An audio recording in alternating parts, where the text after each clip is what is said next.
To present the Roger Starr Award for Public Service to Laura Jervis of the West Side Federation for Senior and Supportive Housing, we're delighted to welcome to the stage the Manhattan Borough President, Gale Brewer.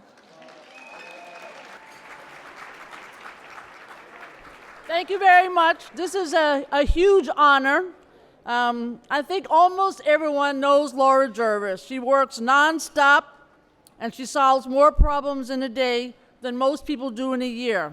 She's a stalwart of the ongoing struggle to provide housing for some of our city's most vulnerable residents. She's an expert in housing policy and social service delivery. She's an unparalleled administrator and perhaps the most caring individual I know. And a shout out to Table 86 from Wishfish, because they agree.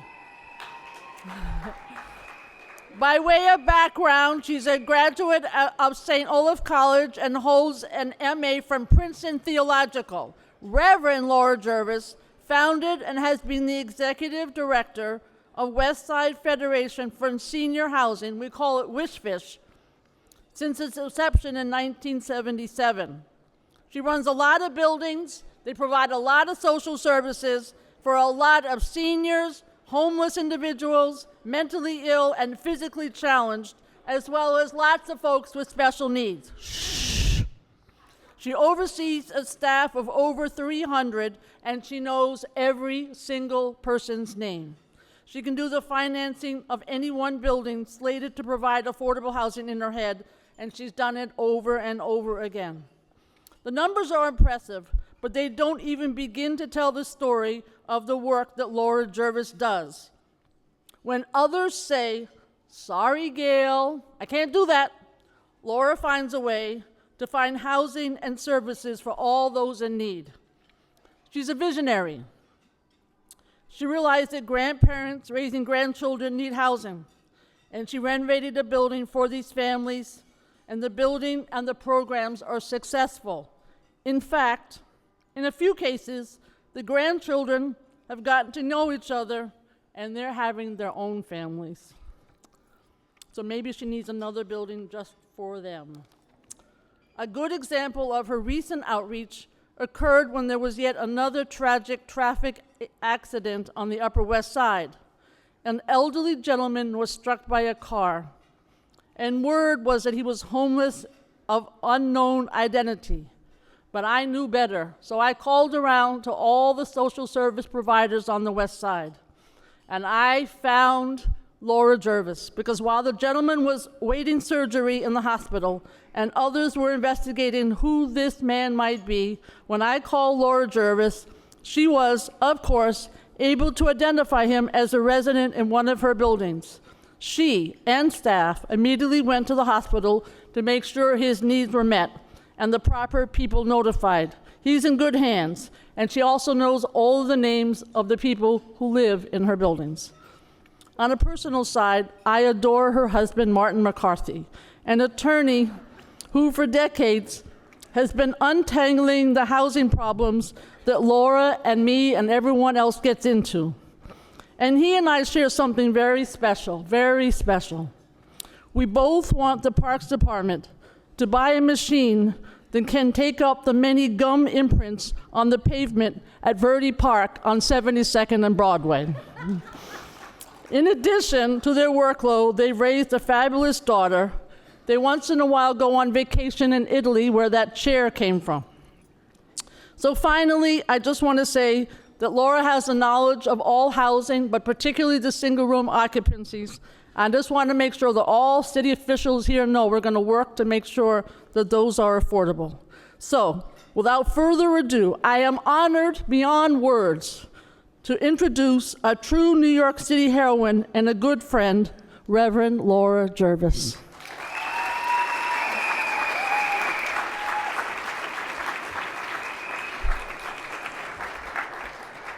Thank you, Gale. You know, if you stay around long enough, sometimes one of your best and most trusted friends is elected to the position that she was always meant for.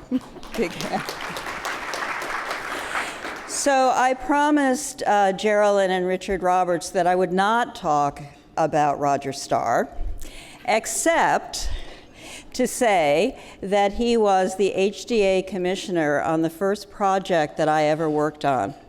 It was 4 little brownstones in the West Side Urban Renewal area, working with Clara Fox and the sainted Bernie Wall and Martin McCarthy to secure the rights of very low-income, title-vested tenants to purchase their city-owned buildings and become a co-op. And it's still a successful co-op today.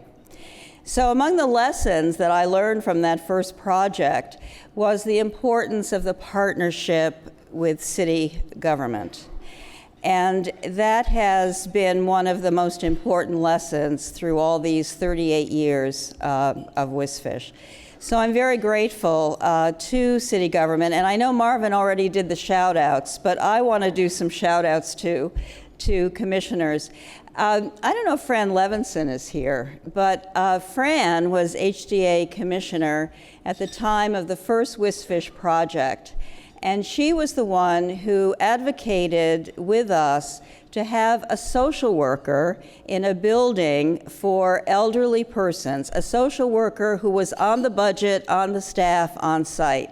And that was before the notion of supportive housing was in anyone's mind. So we've always been grateful to Fran for that model. And then the commissioners who followed, who have really championed the movement of supportive housing and have really brought it to scale. And those would be Felice, of course, Geraldine, Richard, Ruth Ann, Matt, and Sean, and Raphael. We really do appreciate your commitment to the movement, and that it is au courant now. Everybody knows about supportive housing and believes in it. Absolutely, of course, no one in this room works alone, and so thank you to the planners and the architects, the engineers, the general contractors, the bankers, the state government, the federal government. This work is not for the faint of heart. And I want, especially, of course, all of WSFISH is our staff and our residents who together build community. And I'd love for the WSFISH staff who are here to stand, our president, Shelley Fine, and where's the table 86? You could stand. There they are.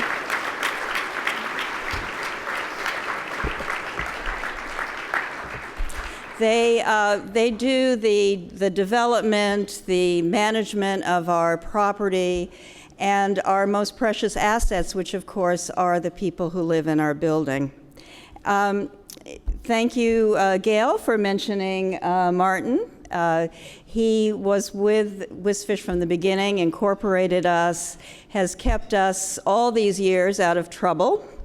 And really, from those first partnerships in the early 80s, has created for WSFISH an endowment. And of course, our pillow talk in those early years, I think, helped launch WSFISH on its successful path. So the real joy of our work, of course, is every elderly person who was imprisoned in a walk-up, and every person who was homeless or living in a shelter or on the street, when they get their lease and their key, that is the joy of our work. We are so looking forward to the new administration, to working with City Hall, to working with a kindler and gentler Department of Homeless Services, and continuing our work with NYCHA and HPD. So thank you very much for this recognition of WSFISH.